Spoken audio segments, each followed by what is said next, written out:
Assalamualaikum warahmatullahi wabarakatuh. Di pertemuan kali ini saya akan memaparkan mengenai ukuran data. Jadi kemampuan akhir yang diharapkan dari para mahasiswa setelah mempelajari ukuran data ini yaitu bagaimana kalian mampu menghitung ukuran data dari populasi.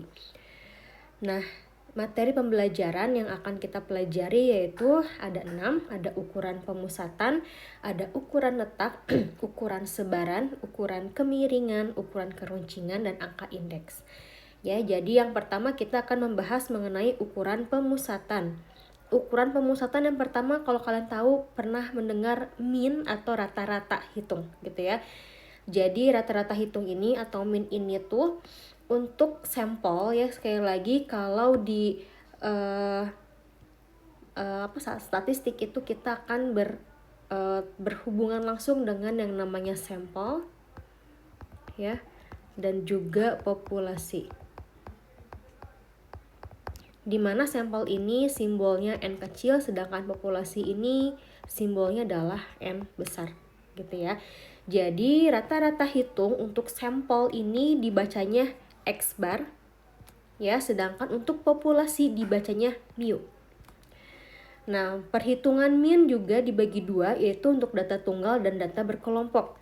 Untuk perhitungan data tunggal gitu ya, data yang jumlahnya sedikit, perhitungannya itu menjumlahkan semua nilai data dibagi banyaknya data ya. Rumusnya adalah yang di kotak hitam ini, yaitu rata-rata hitung dari data tunggal adalah jumlah ya, atau sigma dari jumlah nilai data per banyaknya data. Contohnya di sini, apabila ada 6 mahasiswa mengikuti ujian mempunyai nilai masing-masing 80, 70, 90, 50, 85, dan 60. Hitung nilai rata-rata hitungnya gitu ya. Kalau di sini tidak harus diurutkan dari terkecil ke terbesar dahulu, tidak apa-apa. Kemudian tentunya jumlah nilai ini dibagi 6 karena jumlah datanya ada 6, yaitu hasilnya 72,5, yang artinya rata-rata hitung dari nilai ujian mahasiswa 6 orang ini yaitu 72,5. Nah, kemudian jika ada kelompok data yang sudah diketahui nilai rata-ratanya, maka untuk mencari semua rata-rata itu cukup dihitung dengan rata-ratanya saja. Nah, rumusnya adalah X bar sama dengan sigma dari XI dikali NI dibagi NI, di mana XI ini adalah rata-rata datanya ya, sedangkan NI ini adalah banyaknya data. Jadi memang untuk XI mungkin di bab 2 kemarin bisa jadi dia definisinya adalah nilai tengah gitu ya, midpoint.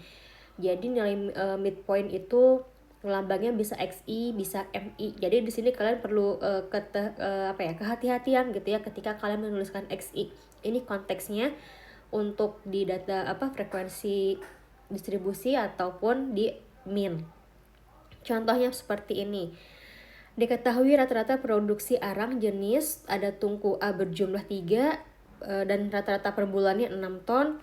Tungku B ada 2, rata-ratanya per bulannya 8 ton, sampai tungku E, di mana tungku E ada jumlahnya adalah 6 dan rata-rata per bulannya adalah 15 ton. Kemudian jika kita mau menghitung rata-rata dari rata-rata tungku ini, itu bagaimana? Menggunakan rumus yang tadi, kita bisa menggunakan rumus sigma XI dikali NI dibagi sigma NI gitu ya. Jadi ini adalah rata-rata dari penghasilan arang rata-rata dari rata-rata tungku A sampai tungku E per bulannya gitu ya. Jadi inilah contohnya. Nah, bagaimana untuk menghitung nilai mean untuk data kelompok gitu ya, sama yang pernah dijelaskan di bab 2 sebelumnya. Data yang sudah dikelompokkan pada tabel distribusi frekuensi, memang data keaslian dari data tersebut itu akan terlihat hilang gitu ya, karena sudah bercampur gitu dengan data lain berdasarkan kelasnya.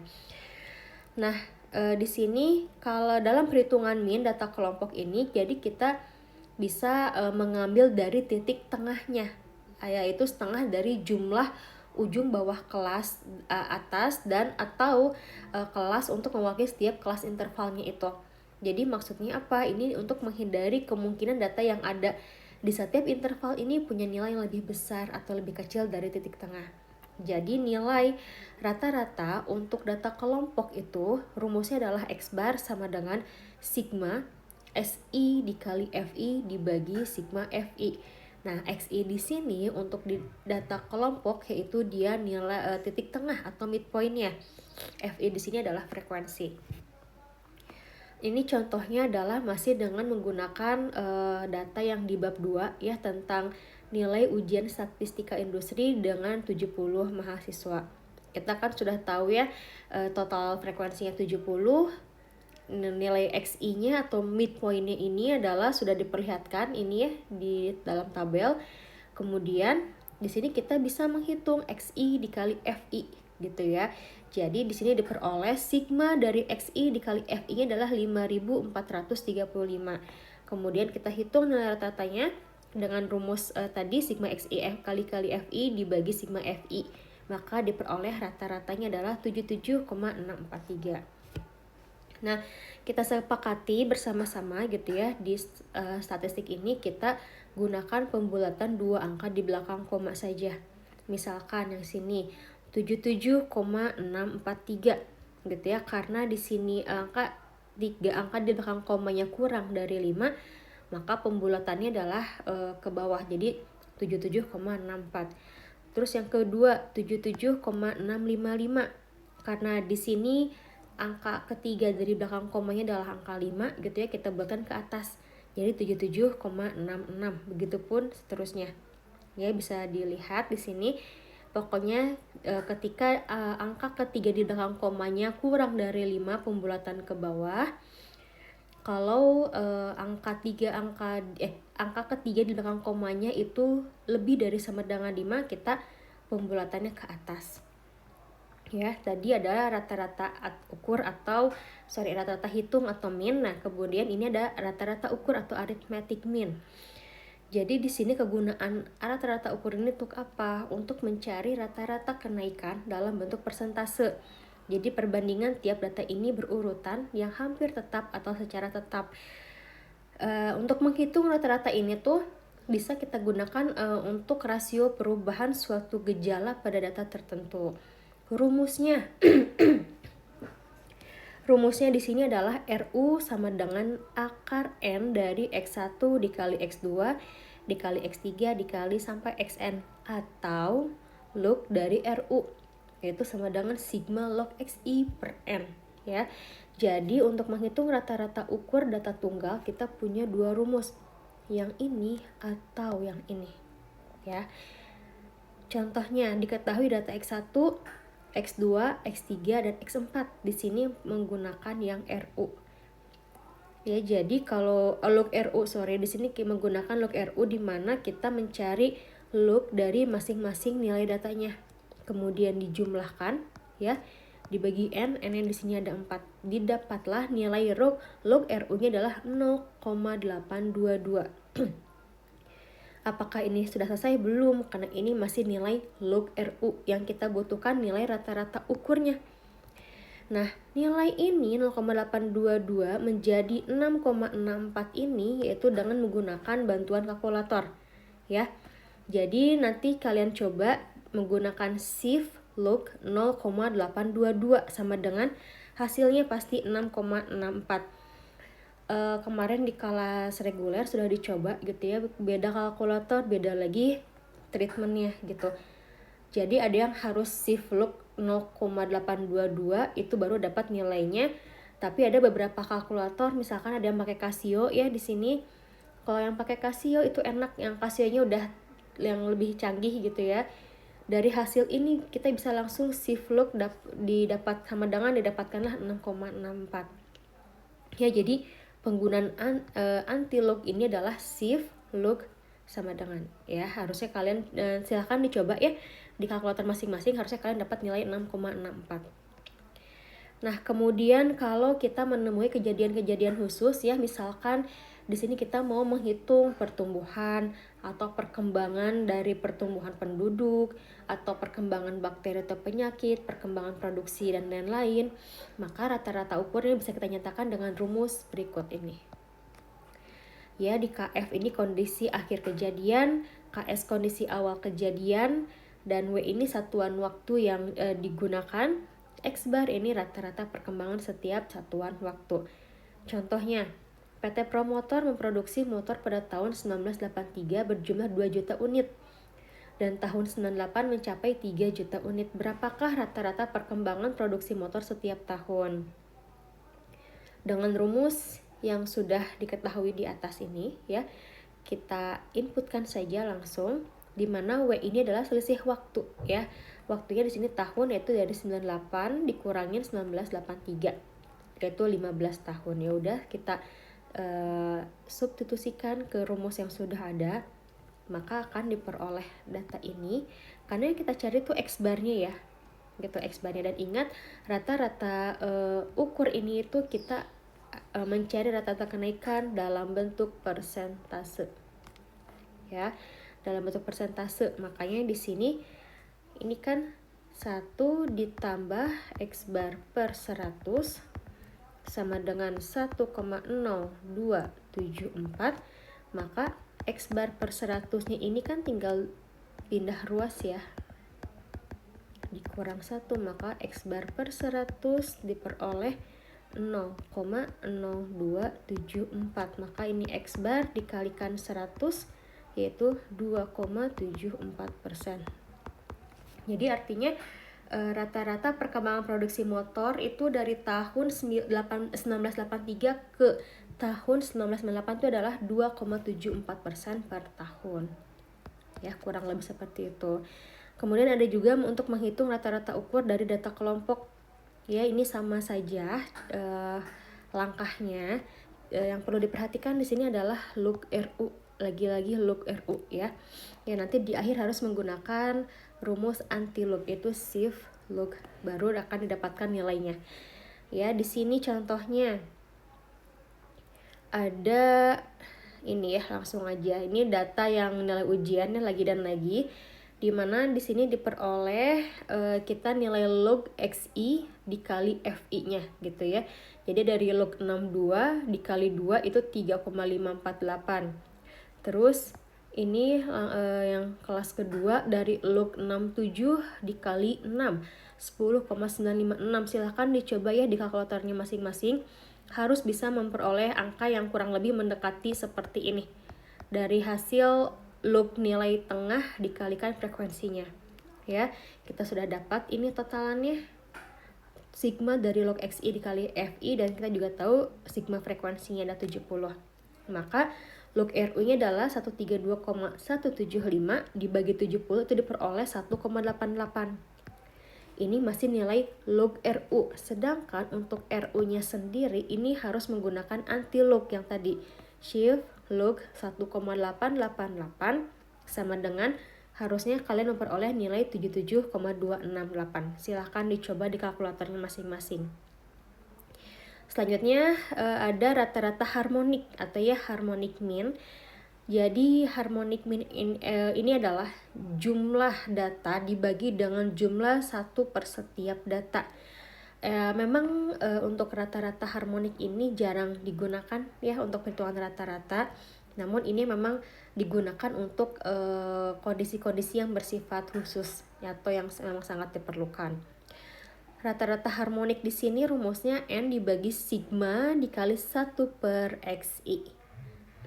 Nah, di sini ada contohnya, yaitu Mas Bemo melakukan perjalanan dengan kereta api dari Bandung ke Sidoarjo pulang pergi. Bertolak dari Bandung ke Sidoarjo berkecepatan 90 km per jam. Tetapi waktu pulang mampir dulu ke Yogyakarta dengan kecepatan 70 km per jam. Kemudian hari berikutnya dilanjutkan lagi perjalanan menuju Bandung dengan kecepatan 80 km per jam. Berapakah kecepatan rata-rata perjalanan Mas Bemo? Jadi diketahui kecepatan pertama atau X1-nya 90 km per jam. Kemudian X2-nya 70 km per jam. Kemudian X3-nya 80 km per jam. Jadi rata-rata harmoniknya di sini tadi adalah N dibagi sigma 1 per XI. Maka langsung diperoleh rata-rata perjalanan Mas Bemo dari Bandung ke Sidoarjo pulang pergi adalah 79,16 ya. Kalau dibulatkan ini sama dengan 79,16 km per jam. Gitu. Nah, kemudian untuk menghitung rata-rata harmonik data kelompok, rumusnya ini ya sudah diberikan.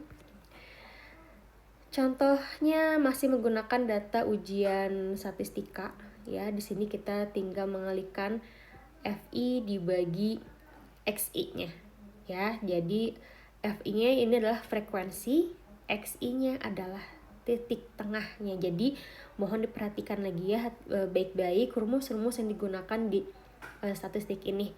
Ada XI yang nilai datanya, ada XI ada yang dimaksud adalah nilai tengah ya. Kita peroleh FI dibagi XI-nya 0,908, frekuensinya 70, kita substitusi ke rumusnya yaitu 70 per 0,908 sama dengan 77,093 gitu ya. Ini kalau dibulatkan yaitu 77,09. Nah, itu jadi untuk menghitung rata-rata harmonik atau harmonic mean. Kemudian mungkin kalian pernah dengar yang istilah modus ya, banyaknya nilai yang sering muncul. Jadi rata-rata terbanyak atau modus ini tuh beberapa data yang mempunyai frekuensi tertinggi dalam suatu distribusi atau nilai yang sering terjadi dalam kelompok data. Nah, di sini ada menghitung modus data tunggal dan juga menghitung modus untuk data kelompok. Contoh di sini untuk modus menghitung data tunggal sudah jelas gitu ya. Misalkan kita sudah punya nilai lagi dari 10 ujian mahasiswa, kita bisa urutkan gitu ya. Kalau nggak urutkan kita juga bisa melihat ya kalau data tunggal dengan kasat mata.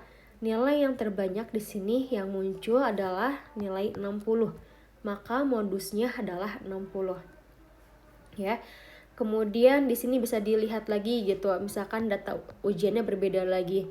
Jadi misalkan kita di sini ada dua nilai yang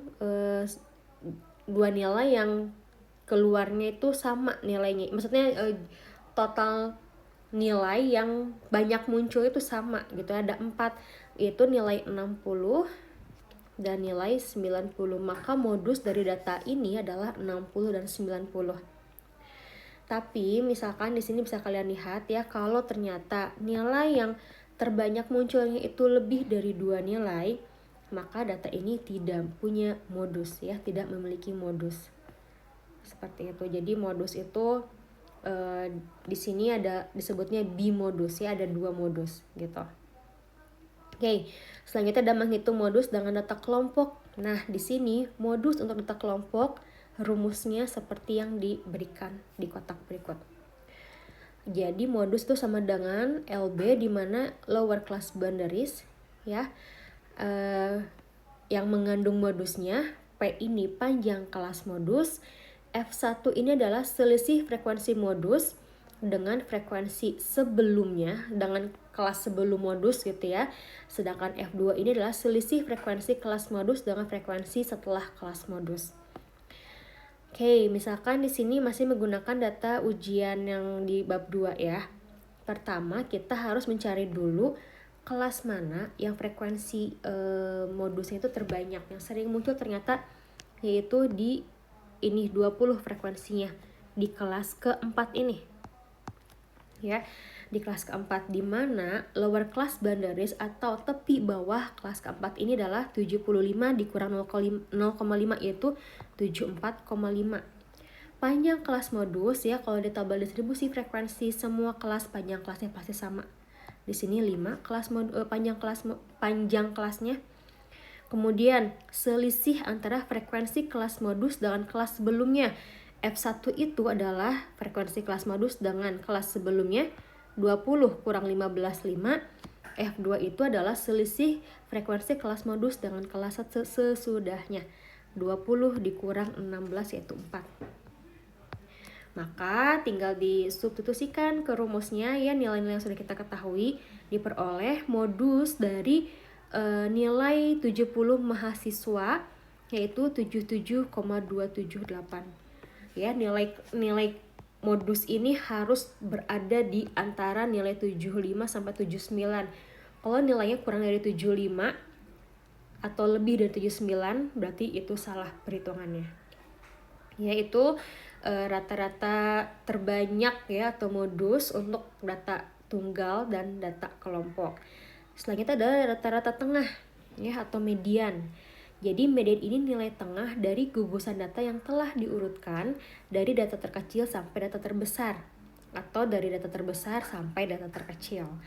Untuk median data tunggal ya, kita tinggal menggunakan rumus ini, di mana median sama dengan setengah dikali n plus 1, di mana n ini adalah jumlah datanya.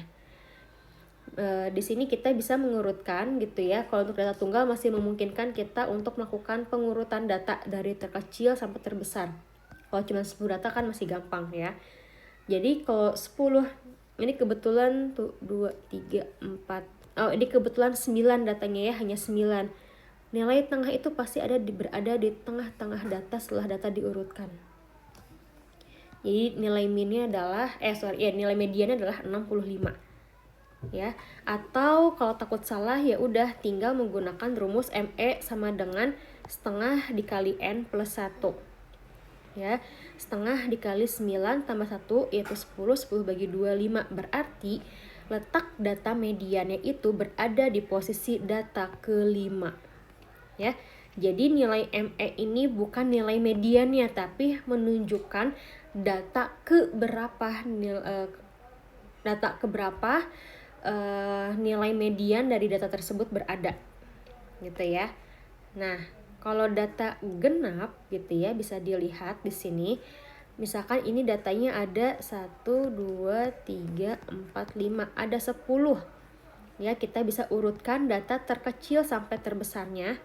Kemudian kita cari posisi median itu berada dengan rumus yang ini, di mana ME atau median sama dengan setengah dikalikan n plus 1. Di sini n-nya adalah 10, maka 10 tambah 1, 11, 11 bagi 2, 5,5 atau 5,5. Artinya median ini berada pada data ke-5,5 ya. Posisi berada pada data ke-5,5, yaitu mediannya sama dengan ke-5,5. Artinya apa? 50 data ke-5 ditambah data ke-6 dibagi 2, yaitu di 57,5. Ini adalah nilai mediannya. Ya, itu untuk median data tunggal. Selanjutnya untuk mencari median data bentuk kelompok, yaitu rumusnya di mana ME atau median sama dengan lower class boundaries ditambah panjang kelas dikali setengah n plus 1 dikurang FK, di mana FK ini adalah frekuensi kumulatif sebelum kelas median, dibagi F-nya adalah frekuensi kelas median. Jadi bagaimana menentukan posisi data kelas posisi median di data kelompok, yaitu sama kita menggunakan rumus setengah n plus 1. Ya, ini datanya kita masih menggunakan data ujian statistika ya dari bab 2 kemarin. Yaitu 70 tambah 1, 71 dibagi 2, 35,5. Jadi mediannya terletak di kelas interval keempat. Ya, bisa dilihat tadi kan nilai posisinya adalah saat di 35,5 ya. 35,5 itu berarti ada di setelah kelas ketiga. 35,5 berada di sini kan ya, karena kalau di kelas sebelumnya itu masih di 23 frekuensi kumulatifnya. Jadi 35,5 belum masuk di kelas ketiga ini. Tapi di sini frekuensi kumulatifnya tadi kan posisinya di 35,5 gitu ya. Berarti dia berada di kelas keempat. Ya, jadi itu gimana kita menentukan mediannya terletak di kelas atau di interval keberapa. Selanjutnya kita udah tahu ini kelas mediannya berarti di kelas keempat ini. Kita tentukan lower class boundariesnya, yaitu 75 dikurang 0,5, 74,5, panjang kelasnya 5 ya, masih tidak berubah, dan frekuensi kelas mediannya adalah 20 F-nya ya. Nih F-nya, sedangkan FK-nya adalah frekuensi kumulatif sebelum kelas median ya. Frekuensi kumulatif sebelum kelas median ini 23 atau 2 tambah 6 tambah 15 yaitu 23. Ya, makanya di sini semua nilai sudah kita peroleh, kita substitusikan ke rumus mediannya. Maka diperoleh 77,525 atau jika kita bulatkan 77,53. Ya, ini untuk mencari median di data kelompok. Hati-hati. Kalau yang tadi untuk yang ini yang modus ya, yang modus itu kita rumus untuk data kelompoknya F1, F2, F1 yaitu selisih frekuensi kelas modus dengan frekuensi kelas sebelumnya, F2-nya selisih frekuensi kelas modus dengan kelas sesudahnya. Kalau di median ini ada FK yaitu frekuensi kumulatif sebelum kelas median dan F-nya sendiri frekuensi kelas median itu berada. Ya, selanjutnya kita akan masuk ke ukuran letak. Ya, yaitu masuk ke subbab 2 ukuran letak. Mungkin pernah mendengar apa itu kuartil, desil, persentil, ya. Jadi selanjutnya untuk subbab ukuran letak akan saya jelaskan di part 2-nya.